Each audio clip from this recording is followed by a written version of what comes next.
Thank you, Gürkan Bey, and I also would like to thank the organizers for this organization and for their hospitality. Welcome. I would like to say welcome to all distinguished participants. As you have said, as the ministry, our perspective for the offshore, as you have already mentioned, is as follows. Currently, we are using only a small part of our onshore capacity, and offshore requests or require longer processes, require further exploration. Therefore, giving priority to offshore,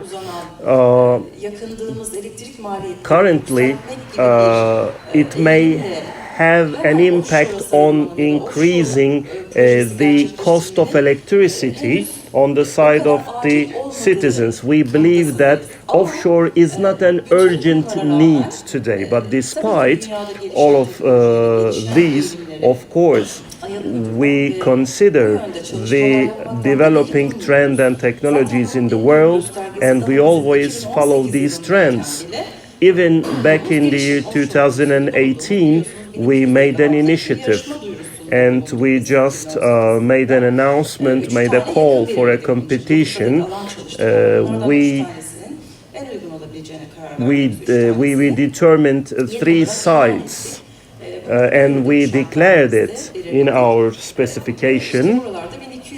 And in these places, we have created an investment opportunity for 1,200 gigawatt capacity. But you know, there are some criteria.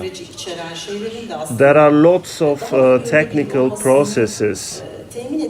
And in order to ensure that all these processes are clear, more clear, we wanted to postpone the tender because there was not enough or sufficient number of bids.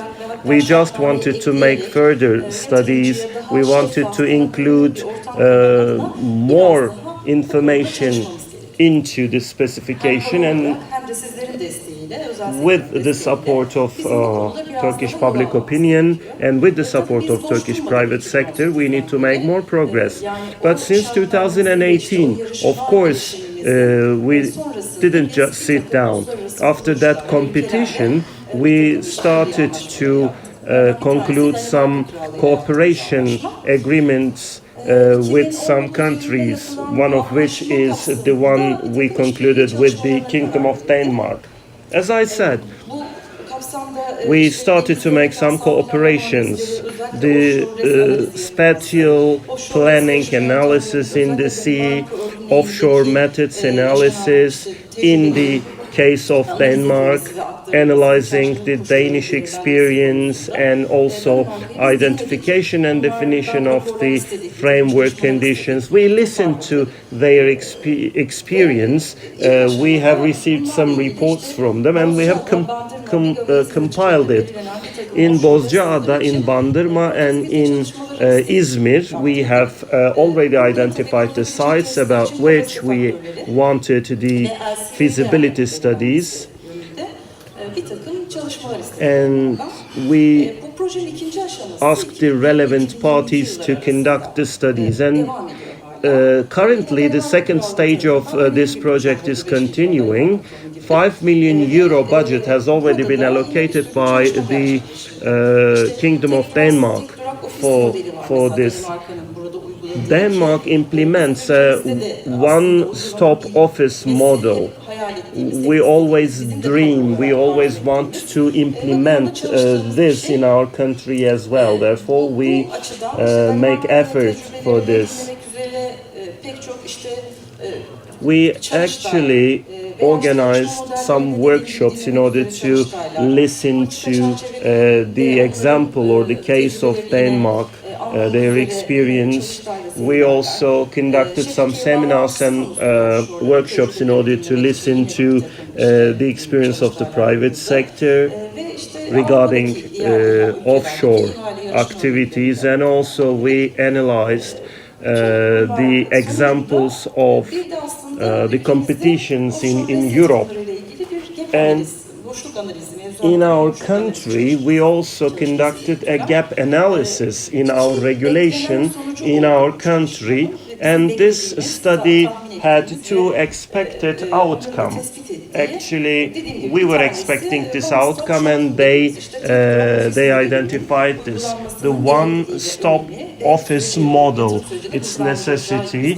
We believe that it's going to facilitate and accelerate the investment process. And also, there are some technical details which we need to define and identify in advance.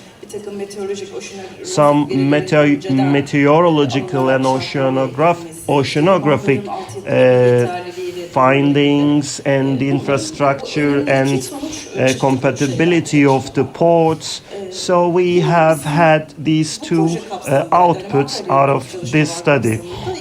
Again, under this study, under this cooperation, there was another thing on which we made studies. It is about financing of the foreign investment. About this, two workshops were organized, and we have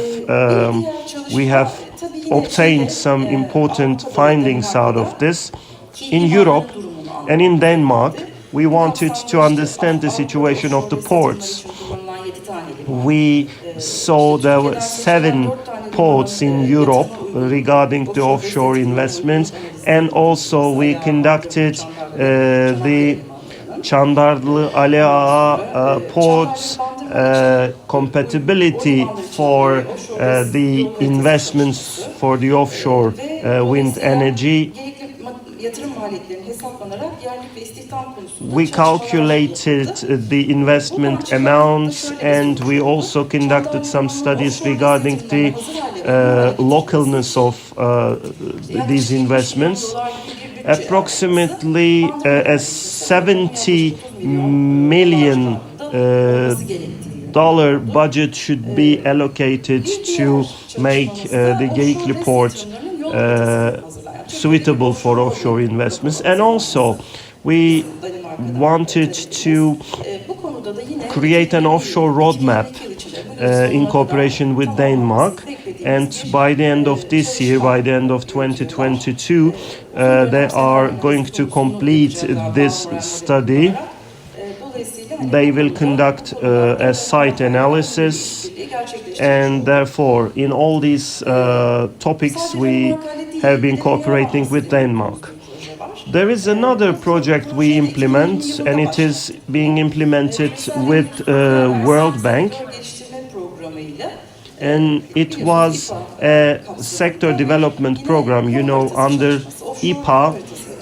It was an offshore roadmap study. Again, spatial planning, environmental, social, economic, supply chain analysis were made under this, financing of the tender. So regarding all these issues, we wanted to have a roadmap, and we have received a draft roadmap, and by the end of this year it's going to be concluded, and once it is completed, it's going to be published and made public by the World Bank. Under our project with World Bank, we started a field study.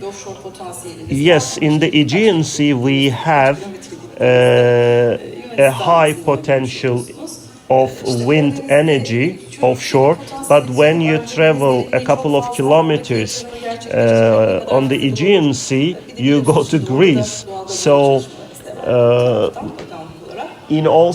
also in the Black Sea we have potential, and Black Sea we also have some natural gas exploration activities. So the Black Sea is not a promising area for us. So we have our inner sea, the Marmara Sea, and we have identified 3 sites there.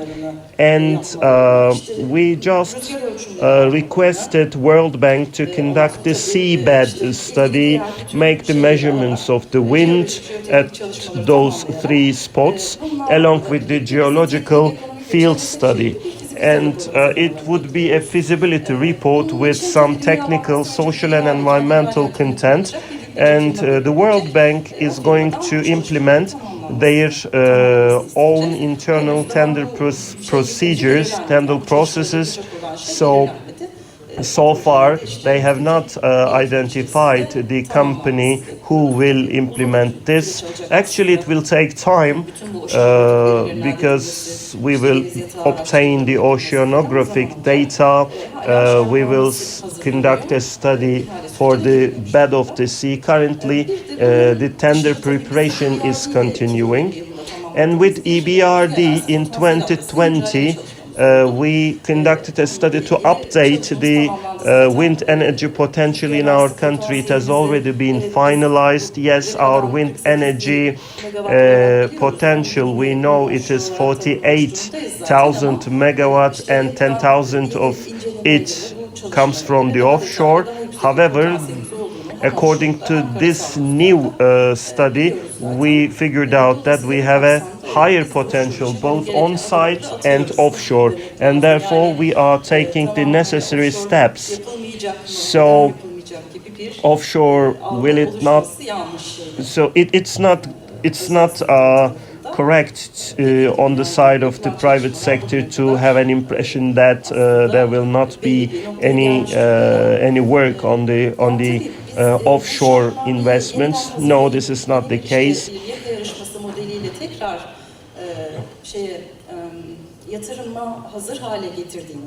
When we prepare the specification again, and when we open a YECA competition, we have to be working shoulder by shoulder with the private sector, because as the ministry, we can collect all the studies, we can make the World Bank work with us in terms of preparation of everything, but when it comes to that point, it is impossible for us as the public authority to do everything. So our expectation from the private sector is to be in full cooperation and coordination with the private sector. So that specification will be drafted with contribution and support of the private sector, and until its finalization, we will receive the opinions of the private sector so that we can announce it as a doable project. Actually, the economic conditions are important. And we know that these economic conditions will be favorable because these technologies are developing and their costs are going down. Can we say that the economic conditions are favorable now? Because so far we didn't tap the entire onshore capacity, but there are really detailed analysis regarding the offshore as far as we understand. Yes, you're right. Exactly. And our minister gave us a good news regarding Çandarlı. So there is a focus about it. We don't know when it is going to be implemented. So maybe Çandarlı can become a base for the offshore. But I believe that it's going to support the formation of the conditions. Thank you very much. Our apologies because we started with some technical problems. Of course, I'm going to give you the floor. Yes, please, İskender Bey. Yes, please.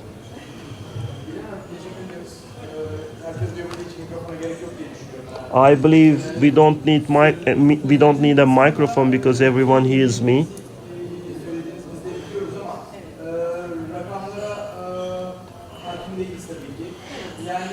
Of course, we are trying to understand the situation, but we don't know about the figures, the numbers. So, would you like to share with us the information how much potential we have? Actually, our minister has already shared with the public opinion this potential in his speeches.